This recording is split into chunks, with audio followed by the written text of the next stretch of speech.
Hi, I'm Şefiye, a certified coach and HR leader. Currently, I'm exploring Gestalt way of coaching. At FastForward-Institute, we are doing humankind works. With this podcast, we want to jump into your life, in the life of all of our listeners, and we want to bring inspiration about what is possible in different aspects of life, like health, career, relationships, so you fast forward your life. Today, not tomorrow. I'm Francisco Castellanos, a rocket scientist, a purposeful leader, and a vegan triathlete.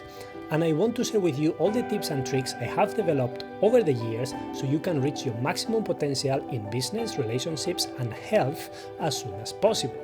I want you to fast forward your success so you live a life full of purpose and joy today, not tomorrow. Why we went to such kind of entrepreneur event, startup event? Why we went? Yes. To understand the needs of the people who start in a business, because I myself, I tried to start businesses several times and struggle, so I know some of the struggles, but they may be different. As we were discussing before going there, it's like we wanted to see what are the real needs and how we can support from coaching, from mentoring, to expand our network as well. Actually, it was very interesting to meet the CEO that was there of the organization, Singa. I enjoyed a lot actually the evening, going there, meeting the people, talking with the young people who wants to start companies. There were a lot of inspiration and passion. Yes, and that brings me to the topic like we discussed sometimes. Is to me, passion and inspiration is not always the thing. And it's like you could have a very successful business with a lot of passion on it. And then even you have a successful one, then you feel like it's not what you wanted to do.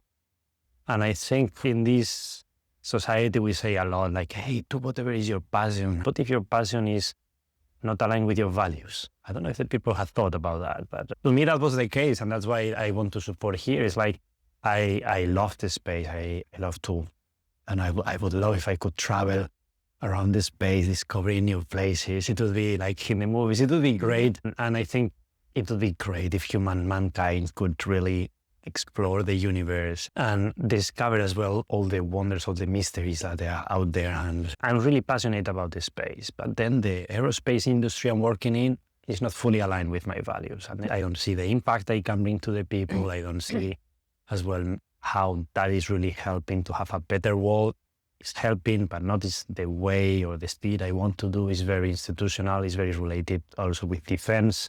Yeah, it was my passion, or it is my passion, the space. I love all the mysteries of the universe, but not necessarily the aerospace industry. And then when I see people starting businesses, sometimes, oh yeah, I made this my passion. It's really, maybe it's not your passion. Maybe it's just you found because you have many ideas, now you found something you can work on it and it's more attractive than working maybe in a company or whatever, but it's truly your passion. Maybe it is, but I think that is where the coaching that you precisely are doing could help a lot to bring them that clarity. And many times they have this passion, but they don't have this business intelligence and they don't know how to start. And that is where I think we can also support also in the mentoring, because I think we tried several things. I tried many businesses. I won some ideas in some competitions like yesterday, and I failed in other ones. And then it was very difficult to come into fruition. And it's okay, what happened? And I've learned over the year, and now I'm helping some people who want to start their own businesses a little bit to focus precisely on giving these first steps. And I think I've seen that during the event, and to me it was also very good to see, okay, those guys are going through the same problems I was going through, okay, and how can I help them? I've heard a lot about co-founder coach. Yeah. It's very popular nowadays. But the term co-founder coach is what I understand. Last night, when I chat, I asked people, do you know what is coaching? And they know only co-founder coaches. And co-founder coaches help them, for sure, it's very important, but mostly like a mentoring. In business intelligence topic, they support them. Where to reach the information, let me say. What I understand from co-founder coach, mostly where to find and what they need in terms of business intelligence. But I also ask some questions about personally, because they have the dream and most of the time they are alone in the business, in the creation period, Yes. in the beginning. And I ask, how you feel? What are you struggle about? And personally, even some of them couldn't understand my point. I struggle about this and this, but they didn't understand personally what are your struggling points. And then it come most of the time to 2 points. One of them is about, I need to have my 9-to-5 job because I need money and I don't know how to continue. And another point is, what if I afraid a lot? I will effort a lot, but what if I could not succeed? Because of that, I try to ask some questions to create awareness about that part. But this I see last night is the missing part, that they are aware, because they always want to take some actions like social media, finance. Those are all okay for sure. But also to integrate how to manage time personally, what are my weaknesses there, what I need to focus more in my personal growth. I don't mean to take take some immediately some psychological coaching sessions, but emotional resilience is highly important. And when I ask the question, sometimes I just see in the face that, what do you mean with these emotions, afraid? And because of that, I highly believe, I read in an article yesterday that coaching is an inner work, which startup co-founders need a lot. And also this external work, mentoring is done. Because of that, I really believe coaching and mentoring at the same time, co-founders can benefit a lot. This is the point. But first I want to ask you, because for me, I'm really in the beginning. I also have a part-time job. At the same time, I try to create our business. But for you since years, you are doing this. Especially they're asking how you manage your time. Again, always the topic come to that point. First, maybe I can ask to you how you managed it. Yeah. We also saw the examples last night with 2 children.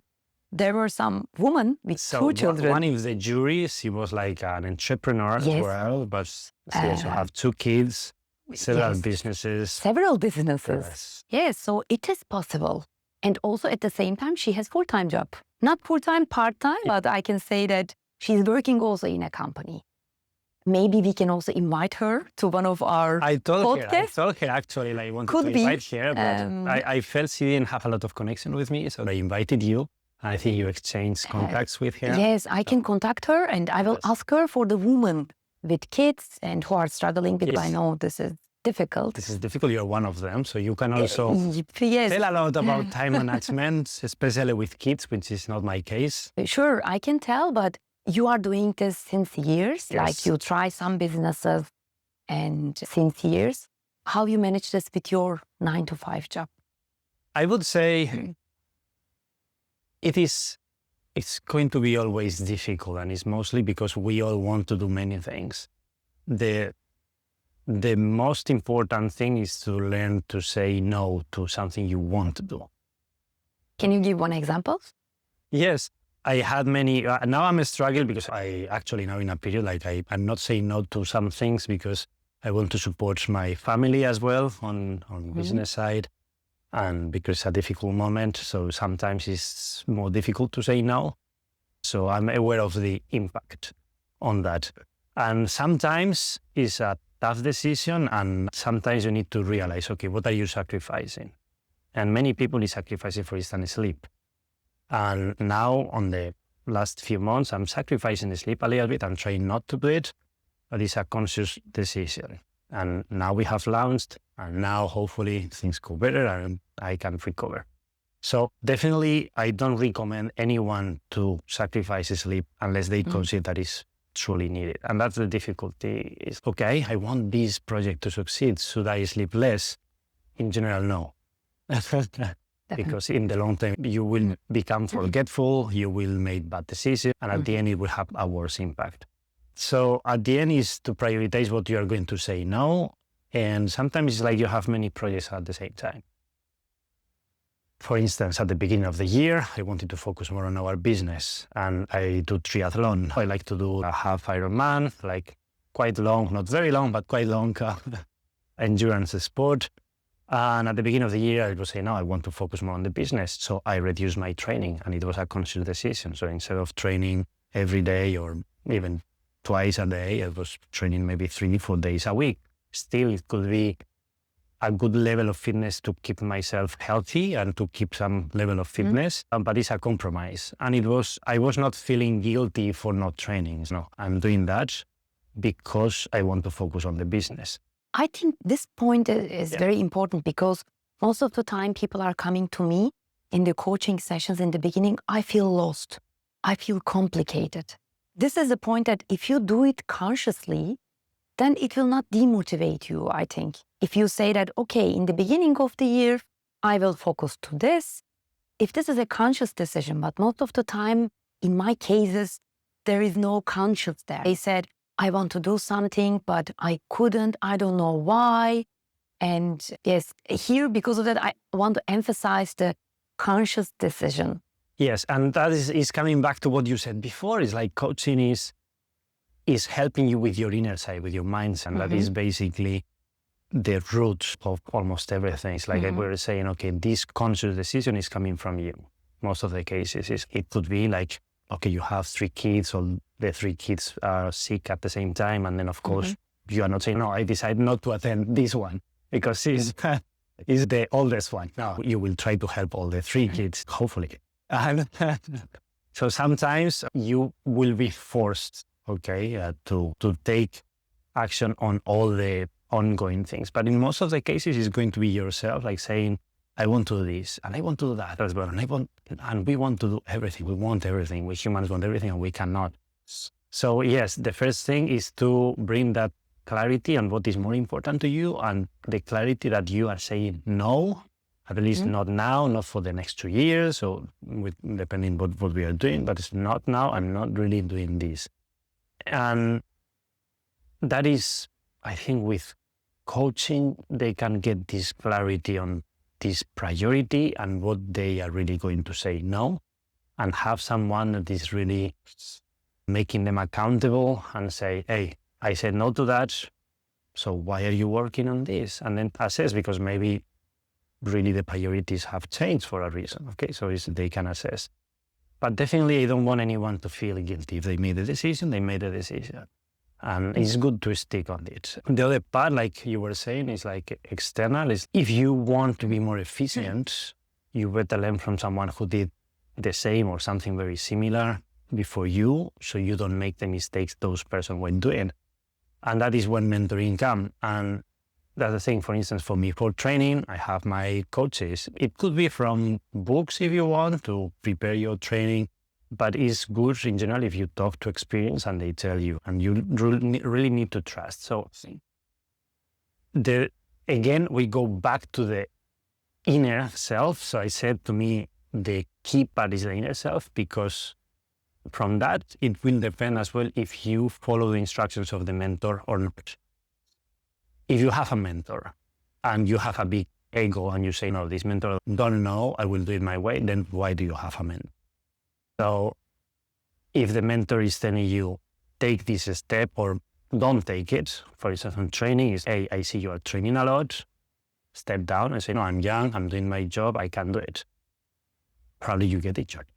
Okay, in business, it could be the same. In the balance of all the things, business, family, health and training and starting up something is the same. Is if you don't follow the instruction of someone that is telling you, okay, in order to keep this balance, maybe you need to discuss with your partner, for instance. But instead of saying, no, I won't bother you, you need to bring the partner into the lifestyle you want to do as an entrepreneur.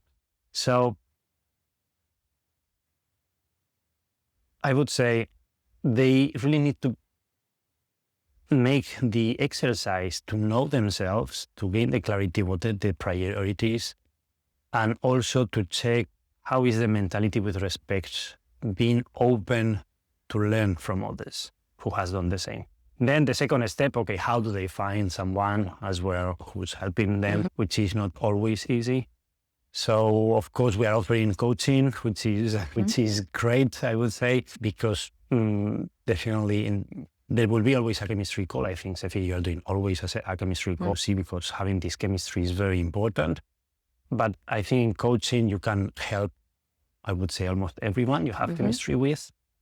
With mentoring, though, you need to find someone who knows about your specific problem. So if you are starting a business, it's good if you find someone who has done that before, and then you see the problems they had, so you try to avoid to make the same mistakes.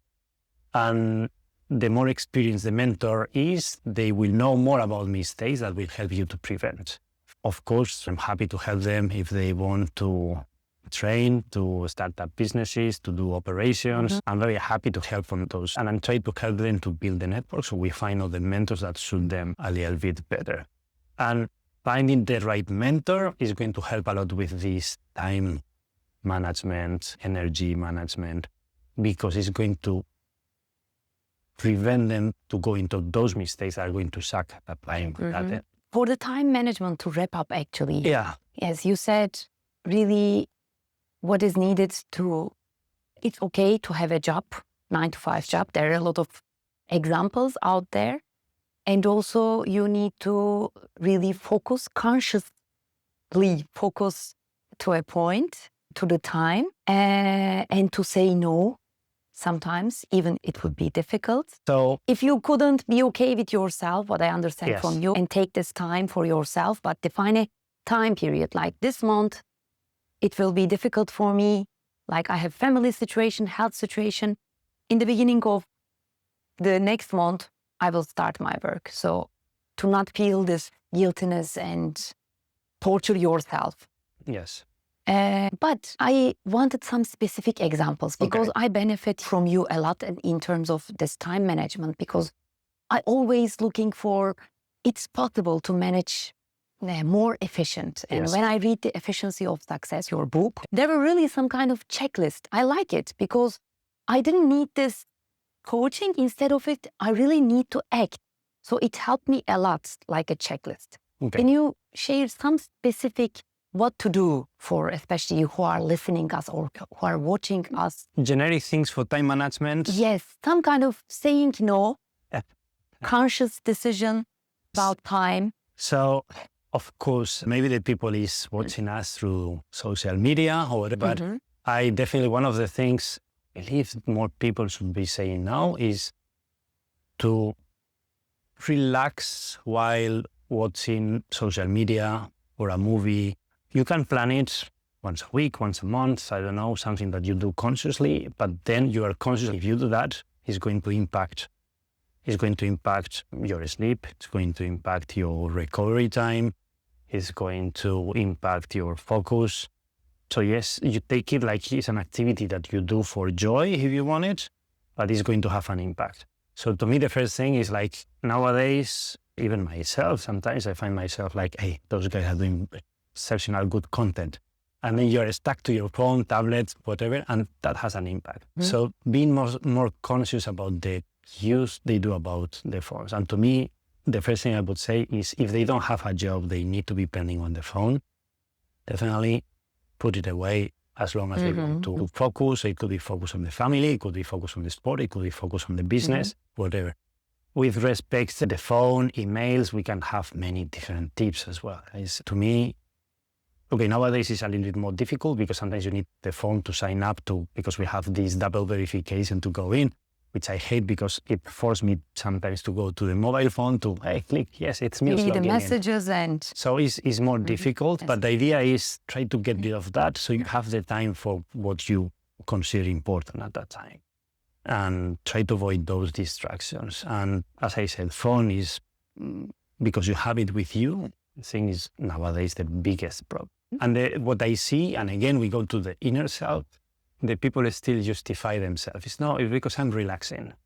And it is not true. The mind is paying full attention to the content. So your body may be relaxing, but your mind may not be that much. So for that, I recommend more, for instance, if they are training and afterwards they want to somehow relax, they could stretch. If they want to watch something, maybe they can put something, not social media, not shorts, because they give you constantly to be using your hands.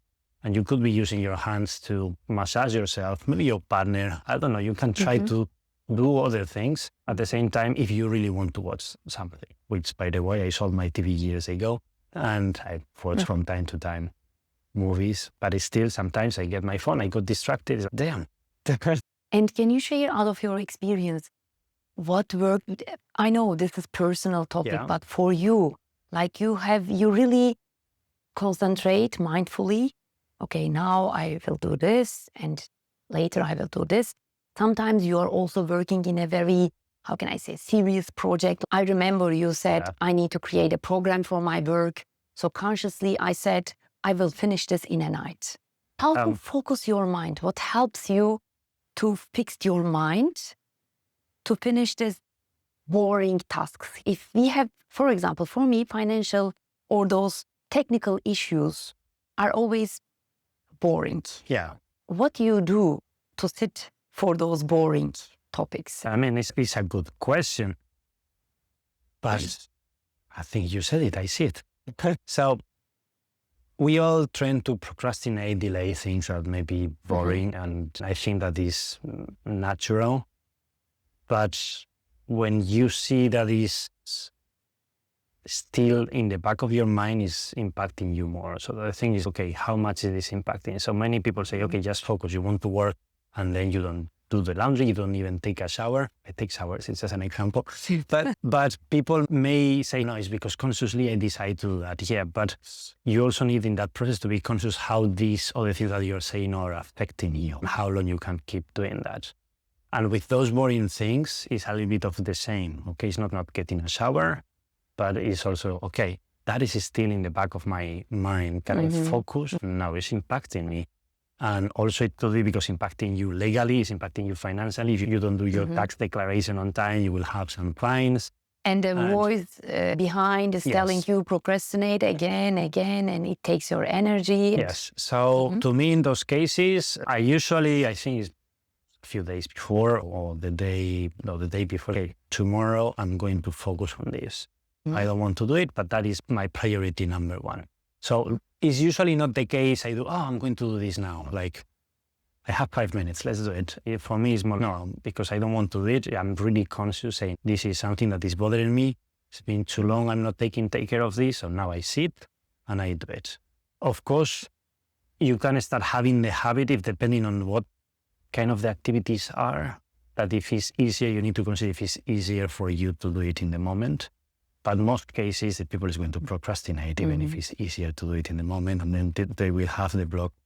And the best thing I can recommend is just to schedule it. It's okay, this day, I know, okay, not doing my chores at the home. I'm not cleaning as whatever. Schedule it, just book it, avoid, and whenever someone else is proposing you to do something else, you say no. Non-negotiable. Non-negotiable, exactly.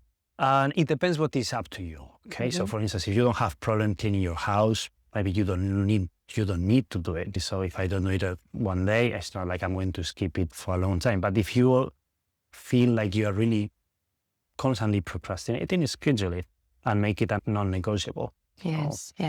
What I liked also, maybe to finish that part, and I have also some more questions about last night, but the point is I like actually in the book again. I highly recommend the book because last summer I really spent a lot of time. Are you aware of time? In the book, I remember something like this. Are you managing your time or time managing you? This is the point, that to have the awareness about time, because it's passing, and sometimes we have this very positive mindset. Tomorrow I can do. I have more days. I have more hours, but we couldn't realize how this is affecting us, because to postpone, and it's drained energy. Yes, and you bring up a very good topic, energy. It's not only time, it's energy, it's both of them. As I said, we could have the time, but if we don't have the energy to do something, you won't do it. And that is also one of the things which is, let's mix those two concepts, time and energy, and active and reactive. So you could be actively choosing what you want to do with your time. Of course, you always will have suddenly something happening, but at least you do your best trying to follow your own schedule. assuming like you're good at scheduling, that is another topic. You will learn how to properly estimate the time of the activities you're going to do, because we are usually very optimistic. But assuming like your plan is like you have a plan and you know what you want to do, you prioritize and you try to do the things that are a priority for you. You have your obligations, as we discussed, you can block those as well. So you theorize, yeah, I'm going to do the tax declaration, I'm going to do the lounge, I'm going to do things like maybe you don't want to do. But you're active. There's many people say, no, but I want to be free. And then they are reactive to any plan that is coming. Oh yeah, let's go. And they have a lot of fun.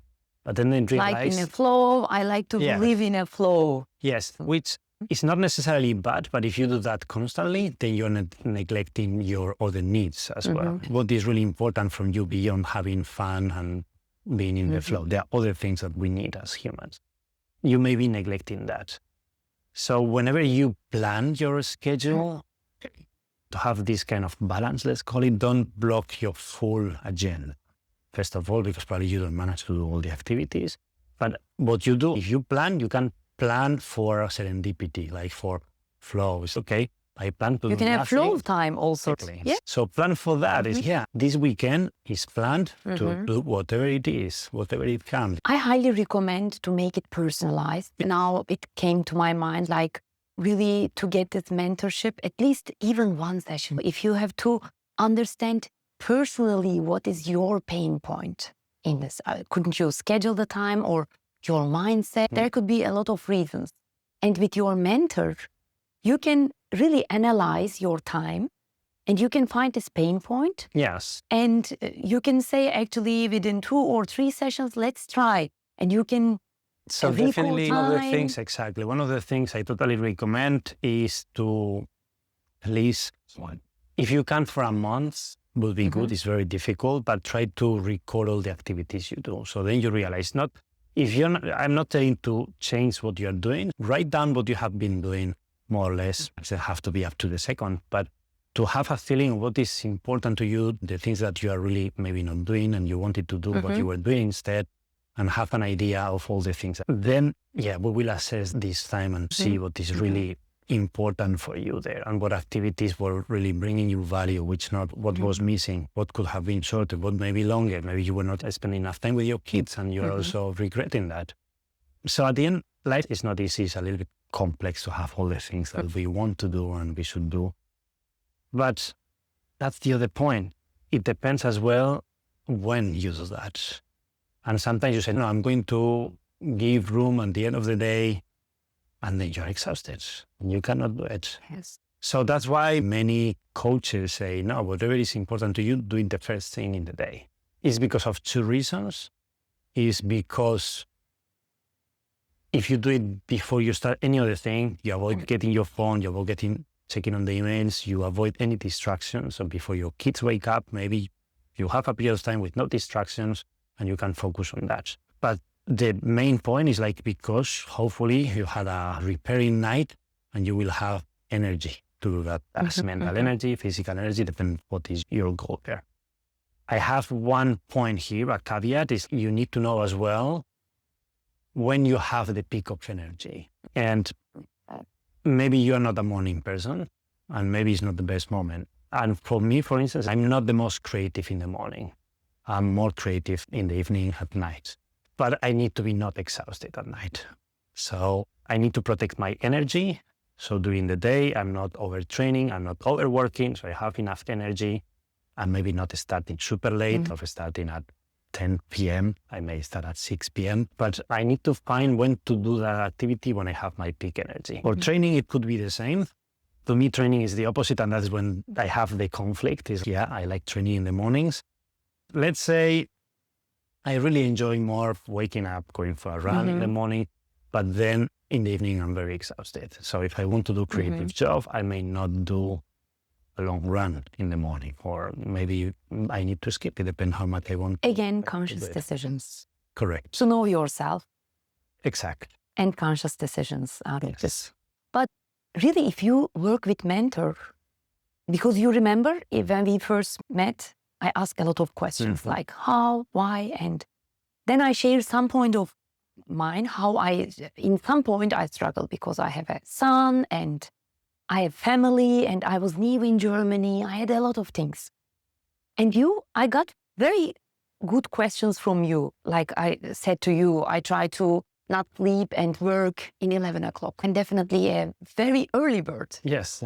And you ask why you push yourself to do it, then reorganize your mornings, for example. And I started to do it because I really pushed myself to stay until 11 o'clock. And I said, really, why? Because I'm exhausted in that time period, because I wake up at 4:30. And then I reorganize my mornings, but it's a very personal issue. Again, I highly recommend to personalized time management with a mentor, and for a couple of sessions to analyze your time, especially for co-founders, because they are having a lot of stuffs on the table, as we saw yesterday, and step by step to get this guidance from a mentor. And also what is needed. Yesterday you asked some questions to co-founders because you know the dynamics, very specific questions. So to work with a mentor who also has experience like co-founder or own experience from the startup would be very beneficial because you know the pain points and you exactly asking the question. How you manage this? Did you consider this? I highly recommend while choosing the mentor to have again a chemistry call and to check actually the background, if it's fitting with their need and wants. They may be struggling because financial is one of the pain points when you're starting a business. So I understand they don't quit the 9-to-5 job. But again, I think it's good if they do a couple of sessions to understand at least how they could reorganize their lives. And maybe they need to reduce their working hours. Maybe they need to find a different job if they can, because the energy they have, and that's what we're discussing, is like if you really want to push hard on your business, when do they have the most energy? And usually we are working around, let's say, 9-to-5, as is usually said, because it's the time where most of the people has most of the energy. So you are giving your best time to your worker.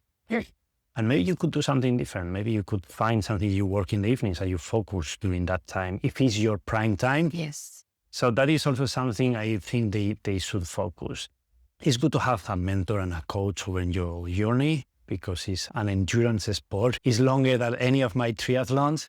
And you feel very lonely sometimes. You feel disappointed when you go to those events and you don't win the prizes and you want money.